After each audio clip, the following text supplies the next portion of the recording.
আমি just try করি যে আমি আমার রাইট এরিয়াতে বোলিং করার জন্য, উইকেট দেওয়ার মালিক আল্লাহ। ভাই খুব সম্ভবত লিস্টে ক্রিকেটে এটা আপনার প্রথম ম্যান অফ দ্য ম্যাচের পুরস্কার, মানে কতটা ভালো লাগা কাজ করছে?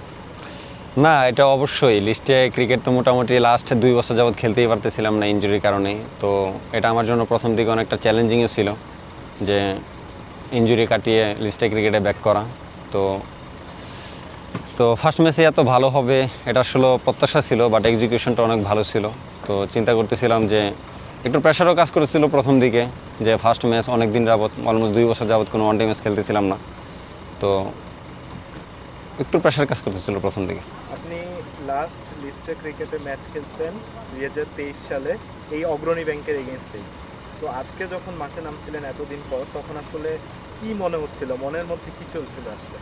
না, ওই যে প্রথমেই তো বললাম যে আসলে প্রেশার কাজ করতেছিল মনের ভিতরে, যে লাস্ট 2 বছর যাবৎ বা 2টা সিজন আমি খেলতে পারিনি প্রিমিয়ার লিগ। তো এখন ইনজুরি কাটিয়ে ব্যাক করার জন্য এটা আমার জন্য অনেকটা চ্যালেঞ্জিং ছিল। তো ব্যাকআপটা মাইন্ডে এইসবই কাজ করতেছিল। তারপর আমি আমার স্কিলের উপর অনেকটা ট্রাস্ট করতেছিলাম যে না, আমি যদি ভালো করতে পারি ইনশাল্লাহ তাহলে হবে ভালো কিছু। 50 ওভারের ক্রিকেট খেলাটা কতটা মানে দরকার ছিল আপনার জন্য? না, এটা অবশ্যই 50 ওভার ক্রিকেট খেলাটা অনেক দরকার, কারণ নর্মালি তো আমি শুধু টি20 খেলতেছিলাম 4 ওভার, কখন শুরু হয় কখন শেষ হয় বোঝাই যায় না। তো 50 ওভার অনেক কিছু শেখার আছে, অনেক কিছু বোঝারও আছে।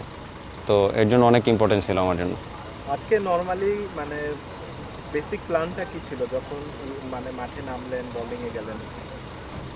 প্রথমে আমরা যেটা প্ল্যান করতেছিলাম যে পাওয়ার প্লেতে নর্মালি এটা টি20 ওয়ানডে কোনো কিছু নাই, এটা একই রকম। পাওয়ার প্লের সিচুয়েশনটা এমন যে আপনার স্টিক টু স্টিক বোলিং করতে হবে, ওই রকমভাবে ব্যাটসম্যানের রুম দেওয়া যাবে না, দেন ব্যাটসম্যান বাকিটা করবে।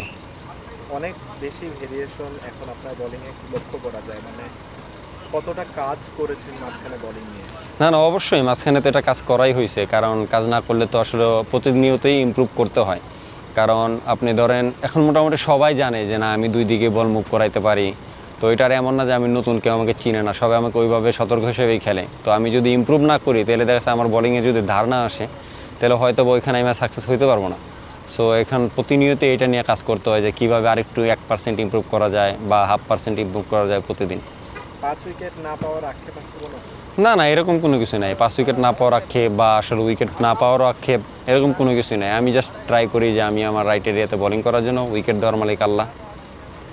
আপনার মানে দারুণ পারফরমেন্সে প্রাইম ব্যাংক প্রথম ম্যাচ জয় দিয়ে শুরু করলো, তো আগামী দিনে কতটা আশাবাদী যে এই দল মানে কতটা ভালো করতে পারে? না, অবশ্যই আমাদের টিমটা আপনি যদি খেয়াল করেন যে মোটামুটি অলমোস্ট সব ইয়াং প্লেয়ার, স্পেশালি 2-1টা সিনিয়র ক্যাম্পেন ছাড়া মোটামুটি সবাই ইয়াং। তো ইয়াংদের উপর ভরসা রাখাই যায়, এমন না যে খুব বেশি খারাপ করবে, আমরা খুব বেশি করবে। কিন্তু আমরা আসলে যেটা প্রত্যাশা করতেছি যে আমাদের টিমটা অনেক ইয়াং, ইভেন আমাদের টিমটার মধ্যে অনেক ইয়াং ট্যালেন্ট আছে যারা আসলে পরবর্তীতে বাংলাদেশ টিমকে সাপোর্ট করতে পারবে বা বাংলাদেশ টিমকে সার্ভিস দিতে পারবে। তো আমরা আশা করতেছি তাদের সবচেয়ে বেস্ট ক্রিকেটটাই খেলবে, এমনকি আমরা এই টুর্নামেন্টে খুবই ভালো করবো।